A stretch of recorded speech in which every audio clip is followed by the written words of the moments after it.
আমরা অনেকে মনে করি নবীজি মারা গেছে, ইন্তেকাল হয়ে গেছে, আর তাদের কোনো ক্ষমতা নাই। চলুন সে সম্পর্কে কিছু হাদিস, আল্লাহ পাকের রসুলের কথা, প্রিয় নবী মুহাম্মদ সাল্লাল্লাহু আলাইহি ওয়াসাল্লাম কি বলে গেছেন এবং হাদিস শরীফে কি আছে, চলুন একটু জেনে নেই। হযরত আব্দুল্লাহ বিন ওমর রাদিয়াল্লাহু তাআলা আনহু, হযরত রাসূল করিম সাল্লাল্লাহু আলাইহি ওয়াসাল্লাম ইরশাদ করেছেন, নিঃসন্দেহে তোমাদের মধ্যে যখন কেউ মারা যায় তখন সকাল সন্ধ্যায় তার ঠিকানা জান্নাত ও জাহান্নামকে তার সামনে দেখানো হয়। সে ব্যক্তি যদি জান্নাতি হয় তবে তার সামনে সকাল সন্ধ্যায় জান্নাতকে দেখানো হয়, আর যদি সে জাহান্নামী হয় তার সামনে সকাল সন্ধ্যায় জাহান্নামকে দেখানো হয়। তাকে বলা হয় এটাই তোমার ঠিকানা। আবার ইরশাদ করলেন, কিয়ামত পর্যন্ত প্রতিদিন সকাল ও সন্ধ্যায় তার সাথে এরূপ করা হবে। বুখারী ও মুসলিম। হযরতে আব্দুল্লাহ বিন মাসউদ রাদিয়াল্লাহু তাআলা আনহু বর্ণিত আছে, রাসূলুল্লাহ সাল্লাল্লাহু আলাইহি ওয়াসাল্লাম ইরশাদ করেছেন, আমার জীবনে তোমাদের জন্য, আমার জীবন তোমাদের জন্য কল্যাণকর, আমার মৃত্যু তোমাদের জন্য কল্যাণকর। তোমাদের আমলসমূহ আমার কাছে পেশ করা হবে। যে ভালো আমল করবে আমি দেখব, তার উপর আমি আল্লাহ পাকের প্রশংসা করব। আর যে খারাপ আমল করবে আমার কাছে পেশ করা হবে, তখন আমি আল্লাহ পাকের কাছে মাগফিরাতের দোয়া করব। জামিউল ফাওয়ায়েদ। হযরত আবু হুরায়রা রাদিয়াল্লাহু তাআলা আনহু বর্ণিত আছে, রাসূলুল্লাহ সাল্লাল্লাহু আলাইহি ওয়াসাল্লাম ইরশাদ করেছেন, যে ব্যক্তি আমার উপর আমার কবরের কাছে বসে দরুদ শরীফ পড়ে আমি তা শুনতে পাবো, আর যে ব্যক্তি দূর হতে দরুদ পাঠ করে তাও আমার কাছে পৌঁছানো হবে। বাইহাকি শরীফ। হযরত আব্দুল্লাহ বিন মাসউদ রাদিয়াল্লাহু তাআলা আনহুতে বর্ণিত আছে, হযরত রাসূল করিম সাল্লাল্লাহু আলাইহি ওয়াসাল্লাম ইরশাদ করেছেন, নিশ্চয়ই আল্লাহ পাকের বহু ফেরেশতা আছে যারা জমিনে চলাফেরা করতে থাকে, আমার উম্মতের সালাম আমার কাছে পৌঁছায়। বাইহাকি ও নাসাই শরীফ। দুনিয়াতে আমরা পরস্পরের সাথে সালাম ও কালাম করি এবং যে দূরে থাকে তাকে আমরা পত্র দ্বারা অন্য কারোর মাধ্যমে সালাম পৌঁছে দেই। আল্লাহ পাক তার রহমতের মাধ্যমে এই ব্যবস্থা করেছেন যে মুসলমান দূর থেকে যে দরুদ শরীফ পাঠ করে ফেরেশতা হযরত রাসূল করিম সাল্লাল্লাহু আলাইহি ওয়াসাল্লামের কাছে পৌঁছে দেয়। উপরে হাদিস দ্বারা বোঝা যায় যে আলেমে বরসে কি হযরত রাসূলুল্লাহ সাল্লাল্লাহু আলাইহি ওয়াসাল্লাম তার উম্মতের সাথে সম্পর্ক রাখেন। আল্লাহ পাক উম্মতকে, উম্মতে মুহাম্মাদীকে এরূপ মর্যাদা দান করেছেন যে তাদের দরুদ ও সালাম ফেরেশতাদের মাধ্যমে হযরত রাসূল করিম সাল্লাল্লাহু আলাইহি ওয়াসাল্লামের কাছে পৌঁছে দেবার ব্যবস্থা করেছেন। আম্বিয়াগণ দুনিয়া থেকে যাওয়ার পরও জীবিত আছেন। শহীদের সম্পর্কে কোরআন শরীফে আল্লাহ পাক বলেছেন, তাকে মৃত বলো না।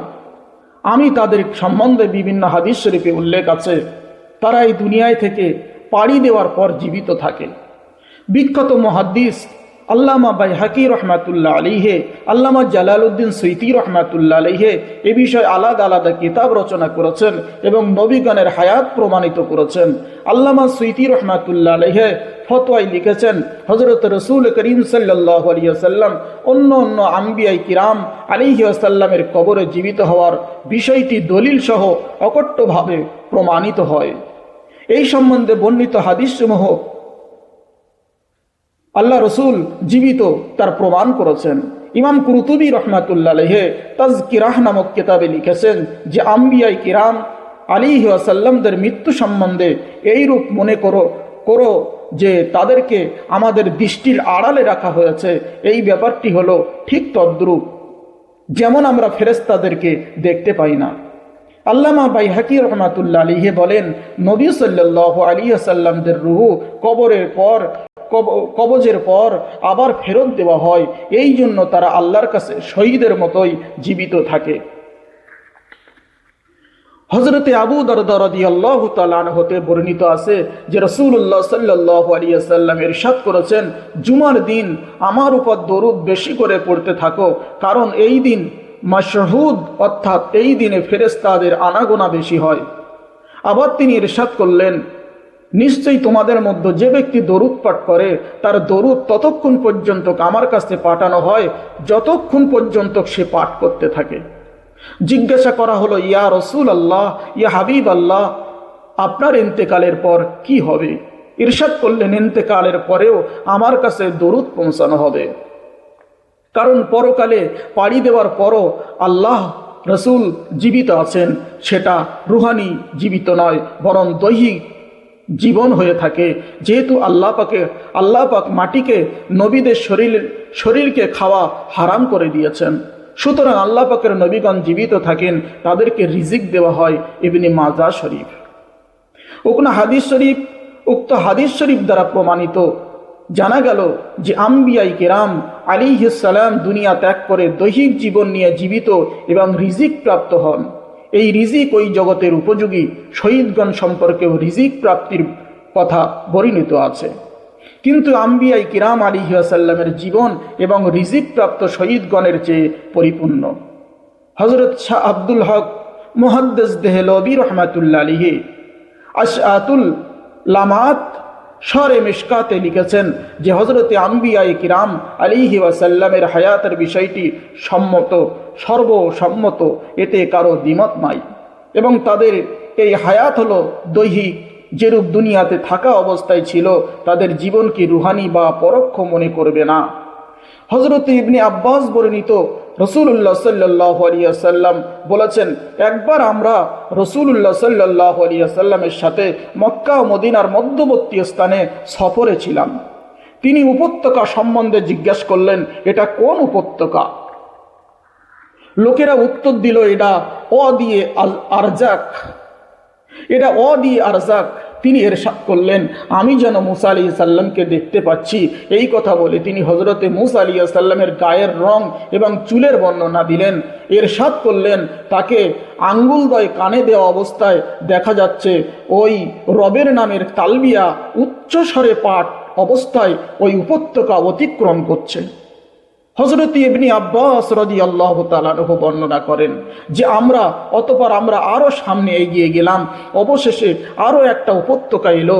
হযরত রাসূল করিম সাল্লাল্লাহু আলাইহি ওয়াসাল্লাম জিজ্ঞেস করলেন, এটা কোন উপত্যকা? উপস্থিত ব্যক্তিরা বলে দিলেন, এটা উপত্যকার নাম হারসা অথবা হারসা বললেন। এই উপত্যকার নাম লাফাত। হযরত রাসূলুল্লাহ সাল্লাল্লাহু আলাইহি ওয়াসাল্লাম ইরশাদ করলেন, আমি যেন হযরত ইউনূস আলাইহিস সালামকে দেখছি, লাল উটনীতে আরোহিত আছে এবং শরীরে পশমি জুব্বা পরে আছে এবং তার উটনীর লাগাম আছে ছালের তরি। তিনি তালবিয়া পাঠরত অবস্থায় উপত্যকা অতিক্রম করছেন। মুসলিম শরীফ। উক্ত পবিত্র হাদিস দ্বারা প্রমাণিত হলো যে রাসূলুল্লাহ সাল্লাল্লাহু আলাইহি ওয়াসাল্লাম হযরত মুসা আলাইহিস সালাম হযরত ইউনূস আলাইহিস সালামকে জীবিত অবস্থায় তালবিয়া পাঠ করতে দেখেছেন। এতে বোঝা যায় যে আম্বিয়ায়ে কিরাম আলাইহিস সালাম বরজকি জিন্দেগি অর্থাৎ পরিপূর্ণ উন্নত, যে তারা এই দুনিয়ায় তাশরীফ আনতে পারেন এবং আহকামে হজ আদায় করতে পারেন, তাদের দৃশ্যমান হওয়া সম্ভব কোন বুজুর্গ দ্বারা হযরত রাসূলুল্লাহ সাল্লাল্লাহু আলাইহি সাল্লামকে জীবিত অবস্থায় দেখার কথা যে প্রমাণিত আছে তা অখণ্ডনীয়। যদি কেউ বিশ্বাস না করে তবে অযথা মিথ্যা প্রতিপন্ন করা যাবে না। বিভিন্ন হাদিস শরীফের মিরাজ শরীফের যে ঘটনা উল্লেখ আছে তাতে এই কথাও আছে যে রাসূল করিম সাল্লাল্লাহু আলাইহি ওয়াসাল্লাম ইরশাদ করেছেন, আমি হযরত মুসা আলাইহিস সালাম, হযরত ঈসা আলাইহিস সালাম, হযরত ইব্রাহিম আলাইহিস সালামকে দাঁড়িয়ে নামাজ পড়তে দেখেছি। এমন সময় নামাজে রক্ত এসে গেলে আমি তাদের ইমাম হয়ে গেলাম। মুসলিম শরীফ।